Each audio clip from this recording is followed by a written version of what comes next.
আপনাদের কাছে আজকে হাজির হয়েছি আমরা সম্মানিত মহোদয় এজন্যই আপনাদের সুদৃষ্টি কামনা করে আমরা বাংলাদেশ ব্যাংকের একটি লাইসেন্সধারী প্রতিষ্ঠান যার নাম হচ্ছে পিপুল ইজিপ্টিয়ান ফাইন্যান্সিয়াল কোম্পানি।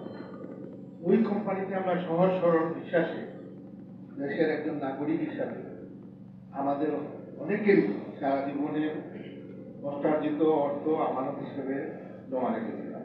যেহেতু এই কোম্পানিটি 1993 সালে থেকে শুরু হয়েছে এবং বাংলাদেশের সরকারের এবং বাংলাদেশ ব্যাংকের একটি তত্ত্বাবধানে লাইসেন্সধারী প্রতিষ্ঠান, সুতরাং আমাদের নিশ্চিন্তে এখানে রেখেছি আমরা আমাদের আমানত।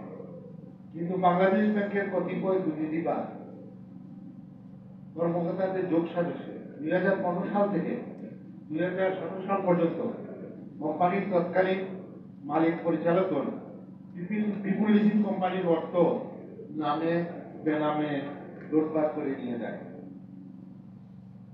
অন্যদিকে বাংলাদেশ ব্যাংক পিপুল লিজিং কোম্পানিকে সহযোগিতা না করে এবং দোষীদেরকে কোনো বিচার না করে বরং কোম্পানির কার্যক্রম বন্ধ করে দিয়ে 2019 সালে হাইকোর্টে এই পিপুল লিজিং কোম্পানির লিকুইডেশনের জন্য আবেদন করে। ফলে পিপুল লিজিং এর হাজার হাজার আমানতকারীগণ তাদের কষ্টার্জিত অর্থ ফেরত পাচ্ছিলেন না এবং তারা চরম অসহায় অবস্থায় দিন যাপন করছিলেন। হাজার হাজার আমানতকারী আর তাদের লক্ষাধিক পরিবারের সদস্যরা এক অনিশ্চিত অসহায় ও দুশ্চিন্তায় জীবনযাপন করছিলেন। এই টাকা থেকে অনেক অবসরপ্রাপ্ত বয়স্ক মানুষের সংসারে নির্বাহ হতো, ছেলেমেয়েদের লেখাপড়া হতো এবং চিকিৎসা ব্যয় হতো। কিন্তু তা সব বন্ধ হয়ে যায় বাংলাদেশ ব্যাংকের হঠাৎ করে পিপুল লিজিং কোম্পানি বন্ধ করে দেওয়ার করার জন্য এবং অনেকের চিকিৎসার জন্য অর্থ হবে। এই পর্যন্ত আমানতকারীদের মধ্যে 35 জন আমানতকারী মৃত্যুবরণ করেছে। এমনকি ক্যান্সার ও জটিল রোগে আক্রান্ত আমানতকারী অর্থাভাবে প্রয়োজনীয় চিকিৎসা করাতে পারছিলেন না। নিঃস্ব অসহায় হয়ে আমানতকারীগণ তখন হাইকোর্টে পিপুল লিজিং কোম্পানি পুনরায় চালু করার জন্য আবেদন করলে আমানতকারীদের পক্ষে মহামান্য হাইকোর্ট তাদের আবেদন মঞ্জুর করেন এবং 2021 সাল থেকে পিপুল লিজিং কোম্পানিকে হাইকোর্টের তত্ত্বাবধানে ভালোভাবে চলছে। এই কোম্পানি চালু হওয়ার পরে এ পর্যন্ত কয়েক হাজার আমানতকারী তাদের আমানতের অর্থ ফেরত পেয়েছে। কোম্পানির শেয়ার বাজার দিয়েছে, ক্ষুদ্র ব্যবসা বাণিজ্য পরিচালনা করে কোম্পানিটিকে লাভজনক পর্যায়ে নিয়ে ইতিমধ্যে যে হাইকোর্ট এই কোম্পানির পূর্ববর্তী 4 জন পরিচালকের পাওনা 1400 কোটি টাকা কোম্পানিকে 6 মাসের মধ্যে ফেরত দেওয়ার জন্য একটি রায় প্রদান করেছে। ফলে কোম্পানির সকল আমানতকারীরা তাদের যে আমানতের অর্থ প্রায় 700 কোটি টাকা ফেরত পাওয়ার একটা উজ্জ্বল সম্ভাবনার সৃষ্টি হয়েছে। ঠিক এইরকম একটি অবস্থা যেখানে এই কোম্পানি হাইকোর্ট কর্তৃক পরিচালিত বোর্ডের মাধ্যমে এবং ম্যানেজমেন্টের মাধ্যমে ইতিমধ্যে প্রায় 200 কোটি টাকা বিপদের দিকে উদ্ধার হয়েছে। প্রায় 1000 আমানতকারী অর্থ ফেরত দিতে সক্ষম হয়েছে কোম্পানি। আমানতকারীকে 10 লক্ষ থেকে 12 লক্ষ টাকা পর্যন্ত অনেকে ফেরত পেয়েছে। কোম্পানিটি শেয়ার বাজারে গিয়েছে। পিপুল লিজিং এর বিভিন্ন রিপোর্টার থেকে টাকা উদ্ধারের প্রক্রিয়া চলছে।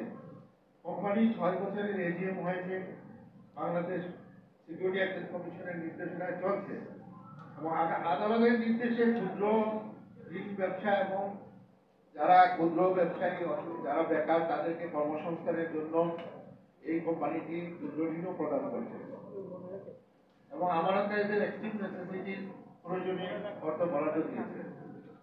কোম্পানি যাতে ঘুরে দাঁড়ায় এই জন্য এই কোম্পানি বোর্ড আগামী 5 বছরের জন্য একটা পরিকল্পনা অ্যাকশন প্ল্যান করেছে, যার মাধ্যমে প্রতিটা আমানতকারী তার পুরো টাকা ফেরত পেয়ে যাবে এবং মহামান্য হাইকোর্টের নির্দেশে এই কোম্পানির বোর্ড এই কোম্পানিকে কারা কারা লুটপাট করে নিয়ে গিয়েছিল, কে কত টাকা নিয়েছিল, কয়েক হাজার কোটি টাকা তারা আত্মসাৎ করেছে, এইসব বিষয় জানিয়ে হাইকোর্ট একটা নির্দেশনা দিয়েছিল বোর্ডকে যা একটি ফরেনসিক অডিট তৈরি করা যায় এবং বিগত ১.৫ বছর অডিটের কোম্পানিগুলো তারা এই ফরেনসিক অডিট করে প্রায় ৪,৫০০ কোটি টাকা বিভিন্ন যারা ঋণ নিয়েছে এবং বিভিন্ন ডিফল্টারের কাছে পাওনা, কে কত টাকা পাওনা, কার দাম, কার বাড়ি, ঠিকানা সব কিছু দিয়ে অডিট করে সেটা হাইকোর্টে জমা দিয়ে এবং হাইকোর্ট গ্রহণ করে এই অর্থটা ফেরত পাওয়ার জন্য প্রয়োজনীয় ব্যবস্থা গ্রহণের জন্য দুদক এবং বিভিন্ন ইন্টেলিজেন্স ডিপার্টমেন্ট সহ বাংলাদেশের জনগণের যাতে আমানতটা ফেরত পায় এই জন্য ব্যবস্থা গ্রহণের জন্য নির্দেশনা দিয়েছে। এই ধরনের একটা চালু কোম্পানি যেখানে আমানতকারীর একটা উজ্জ্বল সম্ভাবনা তার টাকা পাওয়া, কোম্পানিও তো ভালো চলবে, ঠিক তেমনি এই সময়ে অত্যন্ত দুঃখজনক হবে বর্তমানে বাংলাদেশ ব্যাংকের গভর্নর তিনি পিপুল লিজিং কোম্পানি যেটা 2021 সাল থেকে এই 25 সাল পর্যন্ত ভালো চলছে এটাকে লিকুইডেশন বা বন্ধ করে দেওয়ার জন্য সিদ্ধান্ত দিয়ে গত 22 আগস্ট 2025 সালে ডেইলি স্টার, দৈনিক সমকাল সহ বাংলাদেশের বিভিন্ন ইলেকট্রনিক প্রিন্টিং এবং অনলাইন মিডিয়া এই সংবাদটি প্রচার করে বলে একটি চালু কোম্পানি হঠাৎ করে আবার বন্ধ করার প্রয়াস চলছে। যদি বাংলাদেশ ব্যাংকের গভর্নর একটি চালু কোম্পানিকে, কোম্পানিকে বন্ধ করে দেয়, তাহলে একদিকে অসহায় হাজার হাজার আমানতকারী, তাদের লক্ষাধিক পরিবার তাদের পাওনা ন্যায্য পাওনা থেকে বঞ্চিত হবে, আর্থিক ক্ষতিগ্রস্ত হবে এবং নিঃস্ব হয়ে যাবে। অন্যদিকে বিভিন্ন কোম্পানির প্রায় 4,500 কোটি টাকা যারা লুটপাট করে নিয়ে গেছে সেই সব ডিফল্টার, ঋণ খেলাপি ও দোষীরা পার পেয়ে যাবে।